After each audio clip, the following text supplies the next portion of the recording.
We're joined now by Milo Yiannopoulos, tech editor with Breitbart.com. He was recently banned from Twitter after some of his tweets were described as abusive. Good to have you here. Thank you. I'm going to talk about Twitter in a second. First, though, we want to also ask you about the alt-right. In a recent speech, Hillary Clinton basically referred to you and other people, didn't name you directly, but she quoted the Wall Street Journal. She said, alt-right is short for alternative right. The Wall Street Journal describes it as a loose but organized movement, mostly online, that, quote, rejects mainstream conservatism, promotes nationalism, and views on immigration and multiculturalism as threats to white identity. The de facto merger between Breitbart and the Trump campaign represents a landmark achievement for the alt-right. Are you the alt-right? And what is the alt-right? No, I mean, I've never identified as the alt-right. The press seems determined to crown me the queen of it. All I've done is give them a fair hearing in the press. I think that white identity and white nationalism is a little misleading. I think it's more accurate to say that the alt-right cares about Western supremacy rather than white supremacy. It cares about Western values. It cares about liberal, capitalist, Western democracy, democratic values, freedom, equality, that kind of thing. And it sees, various threats to those on various fronts. So when Donald Trump talks about preventing immigrants, preventing Muslims from coming into the country, a lot of people see that as racist. You don't think that's racist? They're entitled to, but all I can tell you is, as a gay man, I'm quite reassured by Donald Trump's, entreaties toward American values and his skepticism about Islamic immigration. When Hillary Clinton quotes my headlines, and suggests that this is some kind of sinister, dark underbelly of American society. What do you mean by American values? Well, the First and Second Amendment, freedom of speech, free expression, the right to be, do, and say whatever you want. These are the values that have made America the greatest country in the history of human civilization. These are values that are not compatible with some of the Islamic immigration that we see in Europe. And I guess I'm over here as a warning from Europe, saying please don't go the same way as Germany and the UK. If you are, or if you're not part of the described alt-right, do you, as a gay man, feel comfortable in it? That the people who embrace other elements of what we just described. You know what I'm right? Yeah, I understand the question. Do you feel comfortable in it? The press seems determined to label the alt-right this misogynist, hateful, racist, homophobic, anti-Semitic movement, and yet at the same time tries to crown, a gay Jew who never shuts up about his black boyfriends as the leader of it. Something isn't quite right. Can you concede that the alt-right actually attracts those groups of people?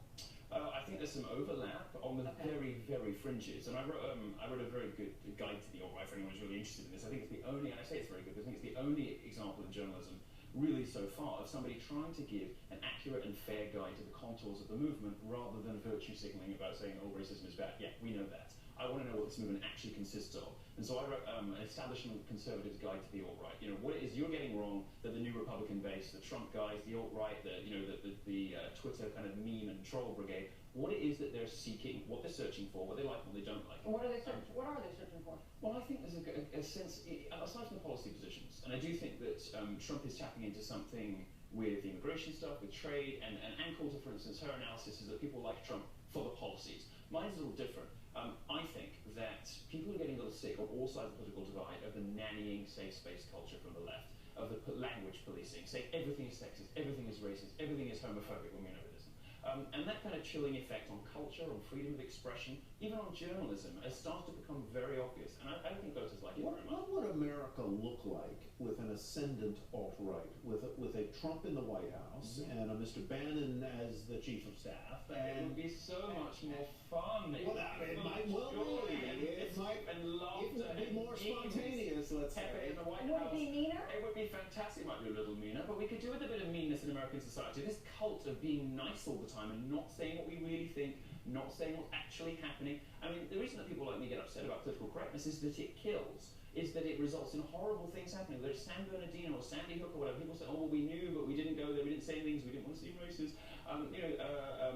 What's the one? Rotherham in the UK, about 1,400 young girls were raped over 10 years. And the government report said that the reason nobody reported on this, the reason nobody did anything about it, is that the police and the authorities were scared of seeming Islamophobic because those 1,400 girls were all raped by Pakistani rape gangs. That is an example of political correctness with victims, with real-world consequences. And that's, the serious end of political correctness. That's the real end. Aside from the memes and the jokes and the meanness on Twitter, that's the kind of stuff that I really object to. And that's the kind of stuff I think that a lot of Trump voters don't like either. Speaking of Twitter. Yes. Board meeting today. There's talk that they may sell the company or they're going to try to... Well, they could try. I mean, who would want it? I mean, who would want Twitter? And you know, to say nothing of what, you know, look, Twitter is systematically having a go at conservatives. There's even chatter online of them having a race problem. You know, there are people saying that Twitter has a race problem. It doesn't like white people very much. It's got this black supremacist, Black Lives Matter hashtag up in its San Francisco offices. You may find that argument a little far-fetched, but there are plenty of people making it. You know, that raises the spectre of antitrust. You know, and Cruz would probably be up for that. I mean, come on. There's all sorts of things. There's all sorts of things that can happen. Jack Dorsey's very clearly checked out of this business. He doesn't care. He's not interested, and the business is tanking. They're losing their users. And as I spoke to you about at one of the conventions, you know, my analysis of Twitter is that the conventional wisdom is 180 degrees wrong on this. Everybody, the media and journalists, everybody is telling us the problem with Twitter is too much trolling, too much meanness, too much quote-unquote abuse and harassment. I see the problem as exactly the reverse. When Twitter started cracking down on free speech, the platform started failing, and that is the history of social networks. That rule has never been broken in the history of Was social there networks. a single tweet or a series of tweets that got you banned from Twitter, and in your version of what could be a more fun world, would those tweets have been okay? I guess they would have been. I mean, I told the Wall Street Journal that Leslie Jones, the subject of the new Ghostbusters movie, looks remarkably like one of my ex-boyfriends, which she does. And I said that it was nice that they cast a hot black dude in the movie. You know, these are the kind of like, oh, okay, fine, a gay guy's catty, you know, stop the presses. This is not a reason to get somebody off Twitter. They did it for political reasons. They've been waiting for an excuse for a long time. What I actually did was wrote a very long, very good, very brutal and bitchy, but I thought ultimately quite fair review of a very bad feminist movie, and that because it had a What do you think of Colin Kaepernick? Oh God, I'm so bored about hearing that. This silly grandstanding. You know, there's those moments when, you know, you have the national anthem, when everybody comes together despite their political differences, race, gender, you know, politics, whatever. Those are the moments when you're supposed to be respectful of your fellow players, of the audience, of everybody around you. Come together for that moment and say, okay, these are the things we believe in. You know, let's go do this. But that seems to run against your thought. I think it's contradictory. Run against your thought that we should be less respectful and less.